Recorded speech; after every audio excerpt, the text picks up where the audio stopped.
not COVID are much higher than getting sick from COVID-19. And those risks are actually increasing because of the lockdown and school closures. Some 2 million academics and students are either in the process of returning to their campus or waiting to see whether it's safe for them to go back to class. Higher Health has been training management, student support services and other officials on how to deal with the phased-in return of students. Let's have another look at this. Higher Health CEO Dr. Ramneek Ahluwalia joins me now. Dr. Ahluwalia, good evening to you. Thank you very much indeed for your time. What kind of measures do higher education institutions have to have in place as students return? Good evening to you and to all the listeners, and thank you very much. We've got in post-school education system about 5 subsectors. The first subsector is universities. We've got TVET colleges. We've got CET colleges, which are community education training colleges. We've got private higher education institutions, and we've also got something called skill-based learning. And each of these institutions have widespread campuses. We've got about 300 campuses just alone in TVET sector. We've got about 1,800 centers just in the CET colleges. And every campus means there are thousands of human lives. And these are students and staff, service providers that are entering our campuses on a daily basis. Now, how do we put a system that applies to everyone, leaves no student behind?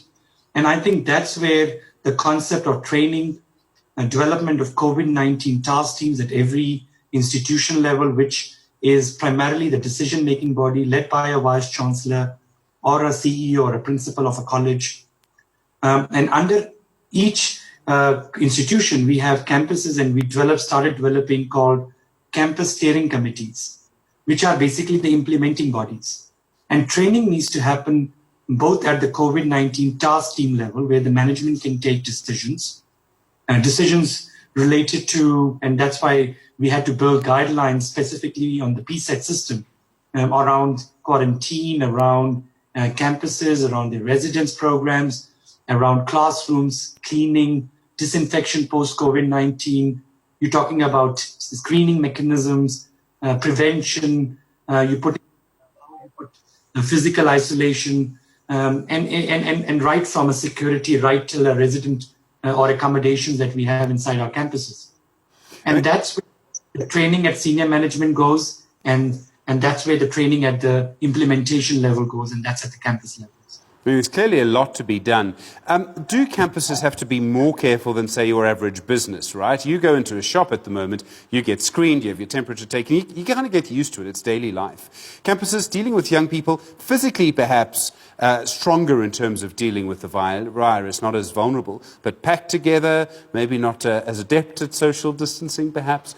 So my question would be, are there measures that campuses need to take that businesses don't need to take? In other words, do campuses need to pay more attention to this?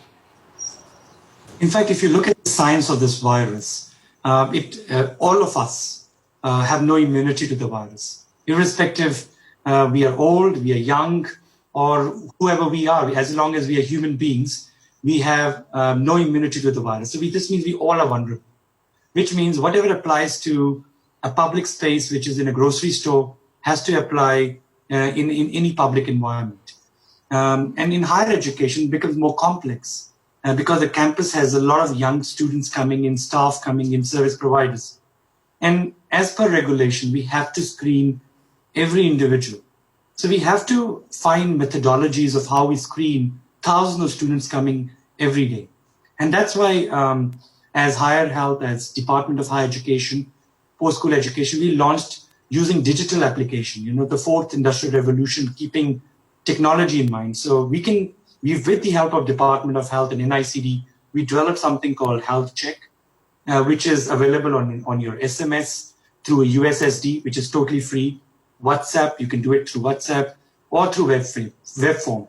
What you can do is in 2 minutes, you will know your status, screening yourself on daily basis, whether you are on high risk, moderate risk, or low risk to COVID-19.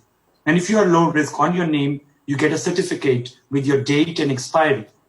And if you are on moderate to high risk, automatically you are linked to the tracking and tracing system of the Department of Health.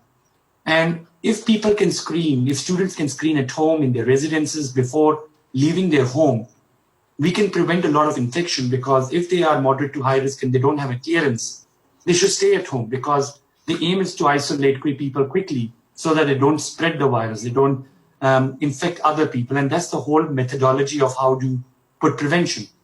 Dr.